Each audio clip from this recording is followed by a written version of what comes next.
નમસ્કાર વિદ્યાર્થી મિત્રો, હું છું કુન પૂર્વિશા. ઇઝી ઇંગ્લિશ ચેનલમાં આપ સૌનું હાર્દિક સ્વાગત કરું છું. ઇંગ્લિશમાં એક કહેવત છે, પ્રેક્ટિસ મેક્સ મેન પરફેક્ટ.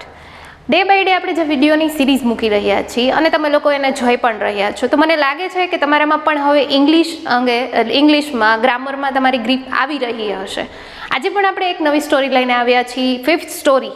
જો મારી ભૂલ ના થતી હોય તો આજે 5મી સ્ટોરી આપણે શીખવાના છીએ અને હવેથી આપણે આ સ્ટોરીનું પોસ્ટમોર્ટમ કરવાના છીએ. ટૂંકમાં સ્ટોરી એનાલિસિસ કરવાના છીએ. ખાલી ટ્રાન્સલેશન નથી શીખવાનું, સ્ટોરીનું એનાલિસિસ કરવાનું છે, એનું પોસ્ટમોર્ટમ કરવાનું છે, કયા વર્ડ્સ ક્યાં આવે છે, કયું ગ્રામર ક્યાં આવે છે એ શીખવાનું છે. જો તમે આ ચેનલ પર નવા હોય તો અત્યારે જ એને સબસ્ક્રાઈબ કરો અને આગળના વિડીયોઝ જો તમારે જોવાના બાકી જ હોય તો નીચે ડિસ્ક્રિપ્શનમાં એની લિંક આપેલી છે.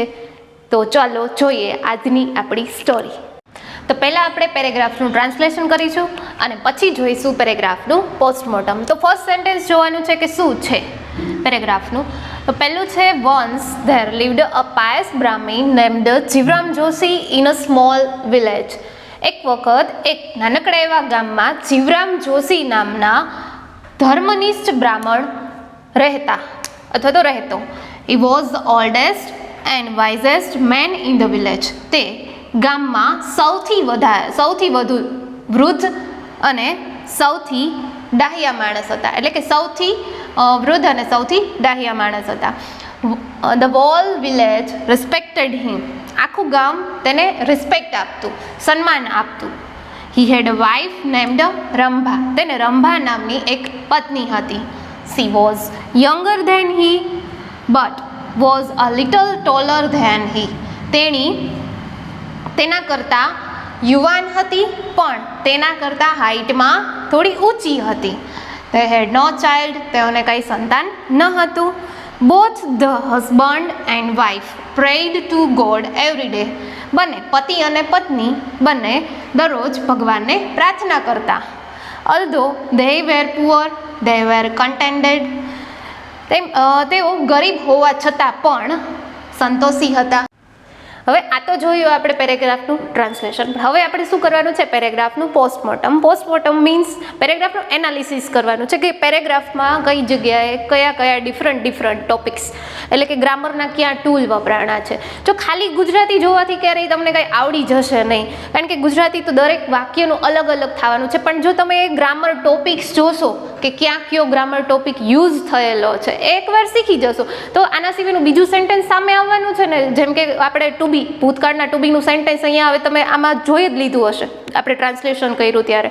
એ બીજી વખત સામે આવશે, તમને ખબર પડી જ જશે કે ભાઈ આ ભૂતકાળનું ટુ બી છે, આનું ગુજરાતી આ જ થવાનું છે, કારણ કે આમાં તો કોઈ ક્રિયા છે નહીં. તો હવે આપણે આપણું પોસ્ટમોર્ટમ ચાલુ કરીએ. હાલો, પહેલું જ સેન્ટેન્સ આપણે જોવાનું છે, once there lived a pious Brahmin named Jivram Joshi in a small village. આનું ગુજરાતી આપણે આવું કંઈક કરેલું કે એક વખત એક નાનકડા ગામમાં જીવરામ જોશી નામે ધર્મનિષ્ઠ બ્રાહ્મણ રહેતો. હવે મેં શું કીધું, રહેતો. તો આમાં આ વખતે ટુ બી વપરાણો નથી, ક્રિયા દર્શાવી. શું કીધું, રહેતો, લીવ્ડ. તો શું ડાયરેક્ટ ફોકસ થયો, સિમ્પલ પાસ્ટ ટેન્સ. ક્રિયાપદનું V2 સિમ્પલ પાસ્ટ ટેન્સ. હવે બીજું હું એવું બોલી કે ધર્મનિષ્ઠ બ્રાહ્મણ. બ્રાહ્મણ કેવું, ધર્મનિષ્ઠ. અહીંયા બ્રાહ્મણના નામમાં શું થયું, વધારો થયો. જ્યારે કોઈ વ્યક્તિ કે વસ્તુના નામમાં વધારો થાય તો એને કહેવાય એડજેક્ટિવ. અહીંયા આ પાયસ છે, જેનું ગુજરાતી શું થશે, ધર્મનિષ્ઠ. બ્રાહ્મણ કેવું, તો કે ધર્મનિષ્ઠ. અહીંયા આ પાયસ કયા સ્થાને મુકાયેલું છે, તો કે એડજેક્ટિવના સ્થાને મુકાયેલું છે, જે નામના આગળ મુકાય છે. રેડી, આ થયું બીજું. હવે આપણે નેક્સ્ટ જોવાનું છે સેન્ટેન્સ. આ સેન્ટેન્સમાં આ બે વસ્તુ મેઇન ફોકસ કરવાનો હતો એનાલિસિસમાં. નેક્સ્ટ સેન્ટેન્સ જોઈએ, એમાં શું નવું છે એ પણ જોવાનું છે. એક વસ્તુ કહી દઉં, સાથે નોટ રાખો, જરૂર પડે ત્યાં તમારી નોટમાં તમે નોટ કરો, અને છેલ્લે ના સમજાય તો કમેન્ટમાં અમને પાછા કહો કે ભાઈ મેડમ આ નથી સમજાણું. બીજે દિવસે એ વિડીયોમાં તમને સોલ્યુશન જરૂર હું આપીશ. તો ચાલો નેક્સ્ટ સેન્ટેન્સ જોઈએ. He was the oldest and wisest man in the village. તે તેના ગામનો સૌથી વૃદ્ધ અને સૌથી સાણો એટલે કે ડાહ્યો માણસ હતો. હવે મેં શું કીધું, હતો. અહીંયા શું પાછું આવ્યું, ભૂતકાળનું ટુ બી આવ્યું, વોઝ. માણસ કેવો હતો, સૌથી ડાહ્યો અને સૌથી વૃદ્ધ. હવે સૌથી વૃદ્ધ અને સૌથી ડાયો, તો અહીંયા સૌથી વધારે, તો અહીંયા ધી ઓલ્ડેસ્ટ એન્ડ વાઇઝેસ્ટ. સુપરલેટિવ ડિગ્રીનો ઉપયોગ થયેલો છે. શેનો ઉપયોગ થયેલો છે? Superlative degree. કેવી રીતે ખબર પડશે? ધી પ્લસ EST વાળા રૂપ હોય ત્યારે સુપરલેટિવ ડિગ્રીનો ઉપયોગ થયેલો હોય છે. રેડી? આ સેન્ટેન્સમાં આપણે આ વસ્તુ જોવાની હતી. એક તો જે જૂનું ને જાણીતું આગળના વિડીયોમાં આપણે જોયેલું જ છે ભૂતકાળનો ટુ બી, એના પ્લસ ધી પ્લસ EST, અને એન્ડથી જ્યારે બે વસ્તુ જોડાયેલી હોય તે આપણે આગળ જોયેલું છે EST. જોઈ લો, ઓબ્ઝર્વ કરો અને યાદ રાખો. નેક્સ્ટ તમારે જ્યારે નવું શીખવાનું આવશે, નવું વાંચવાનું આવશે અને આ વસ્તુ આવશે તો ડાયરેક્ટ તમને મગજમાં સ્ટ્રાઇક થવી જોઈએ કે આ વસ્તુ અમે જોયેલી છે, વાંચેલી છે, અને આ તો સાવ ઇઝી છે. ચાલો નેક્સ્ટ જોવાનું છે. The wall village respected him. Wall village સમગ્ર ગામ રિસ્પેક્ટેડ હિમ શું કરતા? તેને સન્માન આપતા.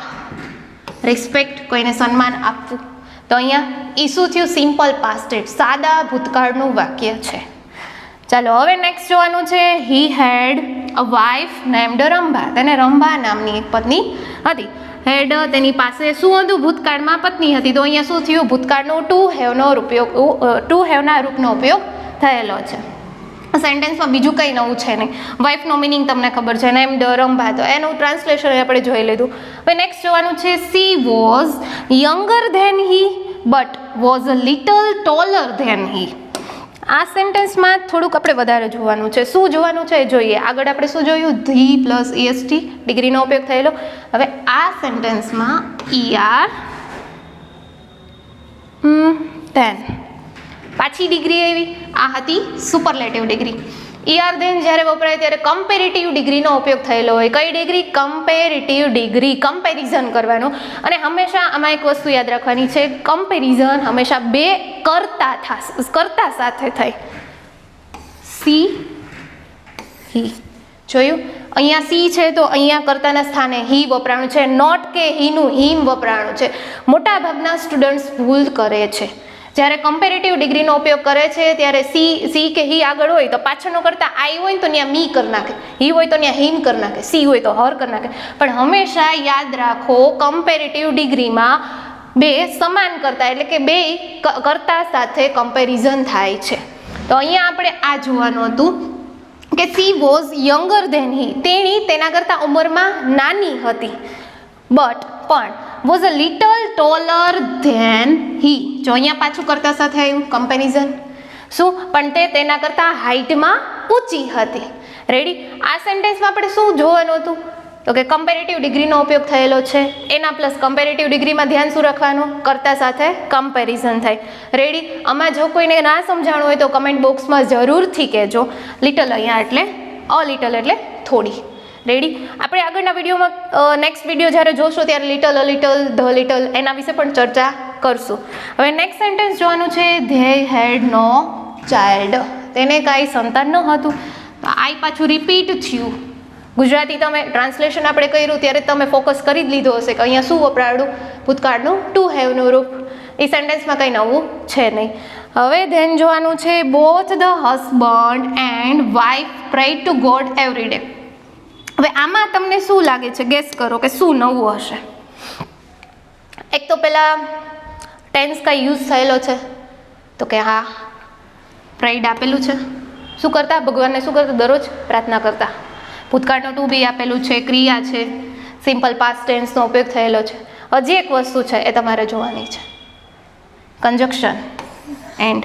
પણ ખાલી એન્ડ નથી, હજી જુઓ અહીંયા છે આ બોથ એન્ડનો ઉપયોગ થયેલો છે. કમ્બાઈન છે બોથ એન્ડ. બોથ સાથે બે કરતા આવી રીતે મુકાય છે. જોઈ લો. Both the husband and wife.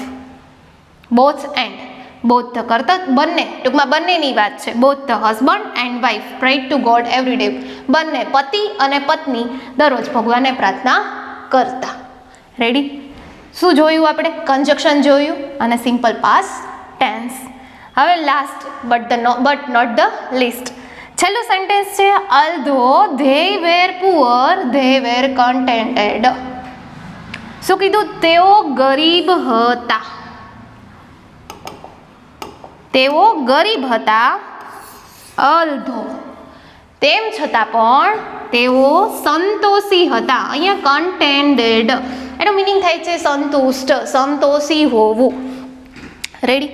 તો અહીંયા કન્જક્શનનો ઉપયોગ થયેલો છે. તેઓ કેવા હતા? ગરીબ હતા, પણ તેઓ સંતોષી હતા તેમ છતાં. તો છે, અલ્ધો છે, એવા જો વધારે કન્જક્શન તમારે જોવા હોય તો ઇઝી ઇંગ્લિશ બુકમાં આપેલા છે. આ ઉપરાંત આપણે આમાં અહીંયા ડિગ્રી પણ જોઈ, સુપરલેટિવ ડિગ્રી જોઈ, કમ્પેરેટિવ ડિગ્રી જોઈ. હવે એમાં આપણે અહીંયા જોયું ટોલરવાળું, યંગરવાળું. તો આવા જે રૂપો છે, ટોલર છે, યંગર છે, બિગર છે, EST વાળા જે બધા રૂપો છે એના ફોર્મ છે, અલગ ફોર્મ, અમુક એવા ફોર્મ હોય કે જેમાં ઈયર ને EST નથી લાગતું, બેડ, વર્સ ને વર્સ્ટ, એવા જે અપવાદ ફોર્મ છે એ તમારે જોવું હોય. એ ઉપરાંત એના સેન્ટેન્સ શીખવા હોય, કન્સ્ટ્રક્ટ કરતા, એ બધું જો કરવું હોય તો આ બધું ઇઝી ઇંગ્લિશમાં topic wise English two Gujarati translation સાથે આપેલું છે. જો આ બુક તમારી પાસે ના હોય તો આજે જ વસાવી લો, કારણ કે આ બધું તમે અત્યારે પેરેગ્રાફનું ટ્રાન્સલેશન જોવો જ છો. તમે જોવો છો કે આમાં એક એક સેન્ટેન્સમાં ગ્રામરના 2-3 ટૂલ વપરાયેલા છે. માત્ર ખાલી ટેન્સ નથી આવેલો, માત્ર ખાલી એડજેક્ટિવ એક સેન્ટેન્સમાં નથી આવેલું. જો આ બધું જ શીખવું હોય તો એક તો તમારી પાસે બેઝ તો હોવો જોશે ને. એ માટે હું તમને ચોક્કસથી પ્રિફર કરું છું કે આ બુક એક વખત વસાવી લો અને અમારી સાથે તમે શીખતા રહો. આ બુક જો તમારી પાસે ના હોય તો આ નંબર પર તમે ઘરે બેઠા માત્ર ને માત્ર 320માં, જેની MRP છે 460, ફ્રી કુરિયરથી 320માં તમારા ઘરે મંગાવી શકો છો. Thank you.